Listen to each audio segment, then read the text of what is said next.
नमस्कार, आप देख रहे हैं वाइस न्यूज। इधर सरकार की योजना का लाभ किसानों को नहीं पहुंचने दे रहे व्यापारी और बिचौलिए। हमने आप सभी को अपने चैनल के माध्यम से दिखाया था कि किस प्रकार व्यापारी और बिचौलिए अधिकारियों से साठगांठ करके सरकार द्वारा चलाए जा रहे सरकारी धान केंद्रों पर सरकार की योजना का लाभ नहीं पहुंचने दे रहे हैं।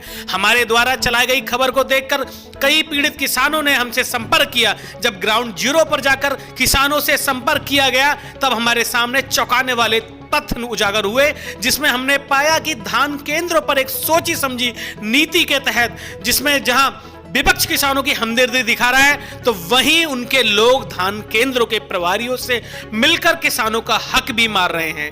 किसानों से बात करने के बाद पता लगा कि बहुत से किसानों के खातों में बिना धान क्रय केंद्रों पर बेचे ही लाखों रुपए का भुगतान किया गया है। यदि प्रशासन द्वारा इन सभी धान केंद्रों की जांच की जाए तो व्यापारियों और धान क्रय उजागर केंद्रों के प्रभारियों की मिलीभगत उजागर होगी। जैसा कि मोहम्मद इब्राहिमपुर निवासी एक राहत जान किसान ने हमको बताया कि गांव के व्यापारी बाबू द्वारा इसी गांव के कई किसानों के किसान पंजीकरण का दुरुपयोग किया गया है। क्या नाम है आपका? राहत जान। कौन से गांव से रहने वाले हैं? मोहम्मद इब्राहिमपुर। सुनने में आया कि आपके गांव में कई किसानों के खातों में बिना धान तुलवाए पैसे आए हैं। क्या आपके में आए? क्या मेरे खाते में भी आए। कितने रुपए आए? मेरे खाते में 1,51,600। तो क्या धान तुलवाए थे आपने? नहीं। तो आप धान की खेती नहीं करते हैं क्या? करते हैं, लेकिन हमारे पास बारीक धान था सरबती, और वो हमारा कांटे लगने से पहले ही कट गया था। अच्छा, तो वो धान कांटों पे उसकी तोल नहीं होती। तो आपके खाते में पैसे आए तो किसी ने संपर्क किया क्या आपसे? हाँ, 2 दिन के बाद में हमसे एक बाबू नाम के हमारे गांव का ही है, उसने संपर्क किया। बाबू कौन है? बाबू जो है ये विधायक जी का फुफेरा भाई है। समाजवादी पार्टी के वर्तमान बिलारी की विधायक है जी। अच्छा, तो इन्होंने क्या कहा आपसे? हमसे क्या, तुम्हारे पास कोई मैसेज आया? तो मेरे मोबाइल में मैसेज आया था धानों का। मुझसे बोले क्या आपके खाते में जो पैसा आएगा उसका भी मैसेज आएगा, लेकिन वो मैसेज मेरे मोबाइल में नहीं आया। अच्छा, इन्होंने खुद पता निकाल के और वो फिर बाद में मुझसे पैसे निकलवा लिए। अच्छा, तो आपने सब पैसे निकाल के उनको दे दिए? सब पैसे निकाल के मैंने दे दिए। अच्छा, तो आप धान क्रय केंद्र पर गए थे धान तुलवाने? क्या नहीं। तो बिना आपका पंजीकरण नंबर इनके पास कैसे पहुंचा? ना मालूम कैसे इन्होंने कहाँ से पंजीकरण नंबर ले लिया मेरा। अच्छा, और लोगों के भी सुनने में आया? कौन? हाँ, औरों के भी सुनने में आया, कई लोगों के। कौन कौन है? जैसे कि एक तो साबिर सनोफ जुम्मा। कितने रुपए आए इन खाते में? इनके खाते में भी मेरे ख्याल से लगभग 84-85 हज़ार रुपये आए इनके खाते में। अच्छा, और एक अरकान सनोफ अबरार। अच्छा, कितने रुपए आए इनके खाते में? इनके खाते में भी लगभग 1.5 लाख से ज़्यादा आए। अच्छा, इन लोगों ने धान नहीं तुलवाए? नहीं। एक बाबू सनोफ सत्तार का मुझे पता चला है कि उसके खाते में भी पैसे आए, लेकिन ये जानकारी नहीं है कि कितने आए। और भी बहुत सारे लोग हैं गांव के, इनके बारे में जानकारी नहीं है। अभी 8 तारीख में किसने रुपए निकलवाए हैं?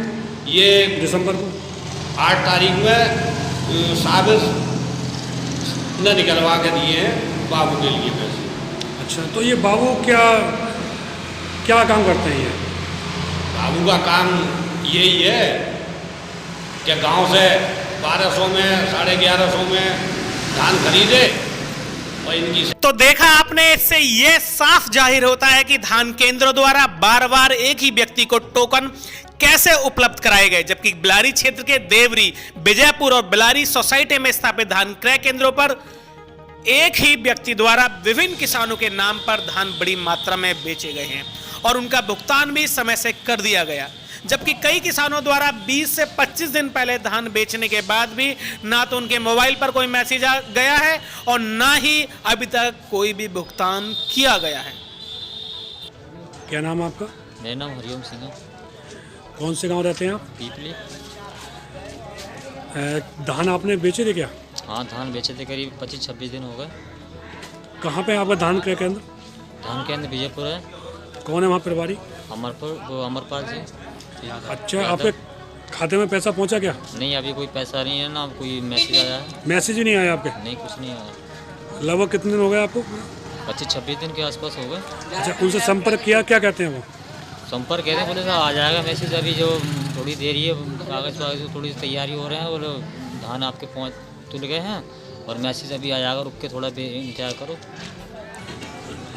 तो आपका जो अगली फसल बोनी है उसके लिए कोई समस्या आ रही है पैसे होने पर? हाँ, सब पैसे की समस्या आ रही है। धान बेचने के बाद में दूसरे फसल के में लगाना होता है, गेहूँ लेने हैं, बोने हैं, जुताई करानी है, पानी लगाना है।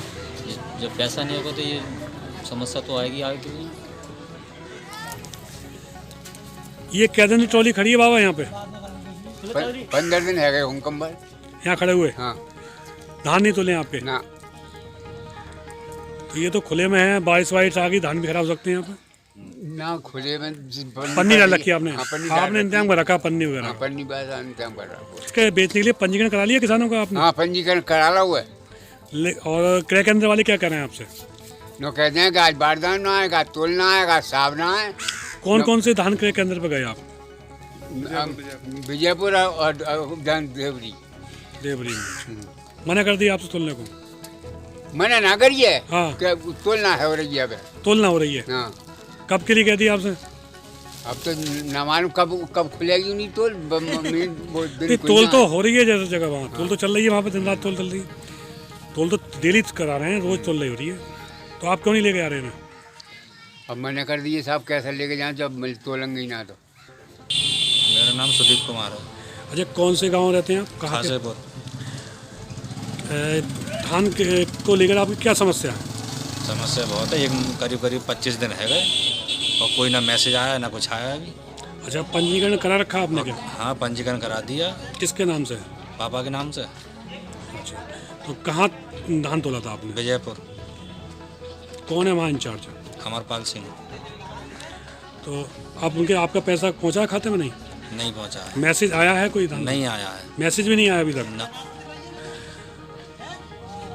और भी किसान हैं ऐसे जिनके अभी तक नहीं पहुँचा? हाँ, बहुत से किसान ऐसे ही हैं। क्या नाम है आपका? मेरा नाम हारून जफर है, अच्छा, कहाँ के रहने वाले हो? मोहम्मद इब्राहिमपुर। अब जैसा कि सुनने में आ रहा है कुछ लोगों के खाते में पैसे जा रहे हैं बिना धान तुलवाए। जी सुनने में आ रहा है आपके खाते में पैसे पहुँचे हैं क्या? हाँ, मेरे खाते में भी करीब 74,000 रुपये के लगभग आए हैं। तो धान तुलवाए थे क्या आपने? ना, मैंने कोई धान नहीं तुलवाया। तो आपने जानकारी कैसे प्राप्त हुई कि आपके खाते में पैसे आ गए? मेरे पास मैसेज आया उस पर मोबाइल पे कि 74,000 कुछ रुपये आपके खाते में आए हैं। आपसे किसी ने संपर्क किया है? नहीं, अभी किसी ने संपर्क भी नहीं किया है। और बैंक में मैंने जाके देखा कि मेरे खाते में इतने पैसे कहाँ से आ गए, तो बैंक ने बताया कि आपके खाते में जो है किसी सरकारी उससे अकाउंट से पैसा आया। अच्छा, धान खरीद क्रय केंद्र वाला। अच्छा, धान क्रय केंद्र का। तो किसानों का कहना है कि सरकार द्वारा समय से भुगतान करने की व्यवस्था की गई है, तो हमें भुगतान क्यों नहीं मिला, जबकि बिचौलियों को समय पर भुगतान प्राप्त हो जाता है। प्रशासन को चाहिए कि धान क्रय केंद्रों पर हो रही धांधली की जांच की जाए और दोषियों के खिलाफ सख्त कार्रवाई की जाए। जबकि कई किसानों ने धान ट्रैक्टर ट्राली में भरे हुए घर पर खड़े हैं कि कब हमारा नंबर आएगा। किसानों को धान केंद्र के प्रभारी बहाना बनाकर वापस घर भेज देते हैं।